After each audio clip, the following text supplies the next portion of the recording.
Morning guys, welcome back to my channel. অনেক দিন পর চলে এলাম তোমাদের কাছে একটি নতুন ভিডিও, কাশি হয়েছে, নতুন একটি ভিডিও নিয়ে। তো তোমাদের সাথে আমি কিছু কথা যেটা লুকিয়ে রেখেছি সেটা আমি আজ বলবো। ভাবো তো কি বলতে পারি? আমাকে দেখে কি মনে হচ্ছে? কি বলতে পারি? দুঃখের কথা না সুখের কথা?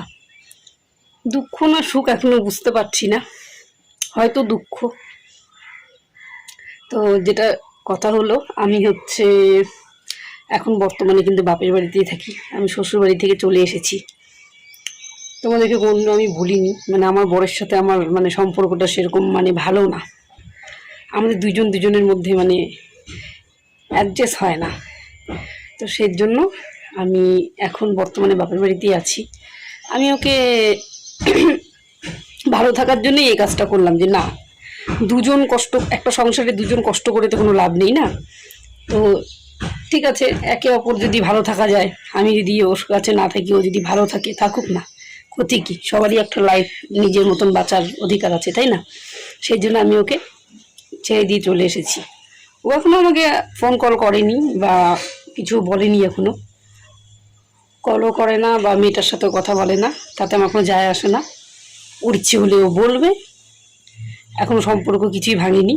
ওর ইচ্ছে হলে ও বলবে, ওর ইচ্ছে হলে ও আসতে পারে। ও যদি আমার মতো ভাবে চলতে পারে, তাহলে নিশ্চয়ই আমি আবার সংসার ওর সাথে করব। আর যদি না আসে, ও যদি চায় যে সত্যি আমার সাথে সংসার করবে না, ও যদি আমি চলে এসেছি বললে যদি ও খুশি হয়ে থাকে, তাহলে তো আর আসবে না। এটা বোঝাই যাচ্ছে, যে নাকি কল করে না তাতে বোঝাই যাচ্ছে যে সে আর আসবে না। তো তাতে আমার কোনো যায় আসে না। তো কবে এসেছি বলো তো? হোলি, দোল পূর্ণিমার আগের দিন আমি এসেছি। আজকে অনেক দিন হয়ে গেল। এখানে মেয়েকে স্কুলে অ্যাডমিশন করানো হয়ে গেল। মেয়ের এক্সাম চলছে, তোমাদের সাথে ওটাও শেয়ার করা হয়নি। মেয়েকে মাত্র আমি দিয়ে আসলাম, সামনেই স্কুল আছে, দিয়ে আসলাম। ভিডিওটি যদি ভালো লাগে, লাইক, শেয়ার, কমেন্ট। আর যারা যারা আমার চ্যানেলটিতে এখনও নতুন আছো, সাবস্ক্রাইব করতে ভুলো না। আর আমার তোমাদের কাছে একটি রিকোয়েস্ট, যে আমি এত কষ্ট করছি, আমি লাইফে একটু দাঁড়াতে চাই। আর দাঁড়ানোটা তোমাদের সাপোর্ট ছাড়া আমি একদমই পারবো না। তো তোমাদেরকে আমাকে সাপোর্ট করতে হবে। যত দূর পারো তোমরাই আমাকে এগিয়ে নিয়ে যেতে পারো।